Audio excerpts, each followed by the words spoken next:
കരുതലും കൈത്താങ്ങും. യെസ്, കരുതലും കൈത്താങ്ങും അദാലത്തിന് പത്തനംതിട്ട ജില്ലയിൽ തുടക്കമായിട്ടുണ്ട്. അദാലത്തിന് തുടക്കം കുറിച്ചത് മന്ത്രി പി രാജീവാണ്. ആദ്യത്തെ ദിവസം കോഴഞ്ചേരിയിൽ അല്ലെ, കോഴഞ്ചേരി താലൂക്ക് തല അദാലത്ത് നടന്നു. നമുക്ക് റിപ്പോർട്ട് കണ്ടുവരാം. MLA ഫണ്ടിൽ നിന്നും തുക അനുവദിച്ചായി മന്ത്രി പ്രഖ്യാപിക്കുന്നതാണ്. കോഴഞ്ചേരി താലൂക്ക് ഓഫീസിലെ ജീവനക്കാരുടെ ഏറെ നാളത്തെ ആവശ്യമാണ് അദാലത്തിൽ പരിഹാരമായത്. പത്തനംതിട്ട മിനി സിവിൽ സ്റ്റേഷനിലെ പുതുതായിട്ട് ടോയ്ലറ്റ് പണിയുന്നതിന് വേണ്ടി ബഹുമാനപ്പെട്ട മന്ത്രിയുടെ നിധിയിൽ നിന്നും 10 ലക്ഷം രൂപ അനുവദിച്ചിട്ടുണ്ട്. ഇത് വളരെയേറെ സ്വാഗതം ചെയ്യുന്നു. ജില്ലയിലെ ആദ്യ അദാലത്ത് വ്യവസായ വകുപ്പ് മന്ത്രി പി രാജീവ ഉദ്ഘാടനം ചെയ്തു.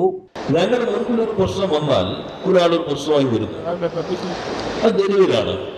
പക്ഷെ ഞങ്ങൾ ആ ആൾക്ക് വേണ്ടി പരിഹരിക്കാനല്ല നോക്കുന്നത്. ആ പ്രശ്നം അതിന് കാരണമായിട്ടുള്ളത് ചട്ടമാണോ, ഏതെങ്കിലും ജീവോ ആണോ, അല്ലെങ്കിൽ നിയമത്തെ വകുപ്പാണോ, അത് മാറ്റിയാൽ ആ പ്രശ്നം അഭിമുഖീകരിക്കുന്ന എല്ലാവർക്കും ആശ്വാസം കിട്ടും. കരുതലും കൈത്താങ്ങും അദാലത്ത് ജനങ്ങൾക്ക് ഏറെ പ്രയോജനകരമെന്ന BJP കൗൺസിലർ കൂടിയായ സുനില ജയകുമാർ. ഒരു നമ്പറിങ്ങുമായിട്ട് ബന്ധപ്പെട്ടുള്ള പരാതിയായിരുന്നു. അത് ഉചിതമായ നടപടി ഇവിടുന്ന് സ്വീകരിച്ചിട്ടുണ്ട്. നല്ലൊരു ജനങ്ങൾക്ക് പ്രയോജനപ്രദമാണ് ഈ കരുതലും കൈത്താങ്ങുമായിട്ടുള്ള ഈ പരിപാടി.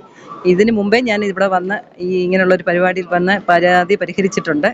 അപ്പം ഇനിയും ഇങ്ങനെയുള്ള പരാതികളൊക്കെ പരിഹരിക്കാൻ വേണ്ടിയിട്ട് ഇതുപോലെ ഗവൺമെന്റിന്റെ ഭാഗത്തുനിന്ന് ഉണ്ടാകട്ടെ എന്ന് ആശംസിക്കുന്നു. നാളെ മല്ലപ്പള്ളി താലൂക്ക് തല അദാലത്ത് നടക്കും. കൈരളി ന്യൂസ്, പത്തനംതിട്ട.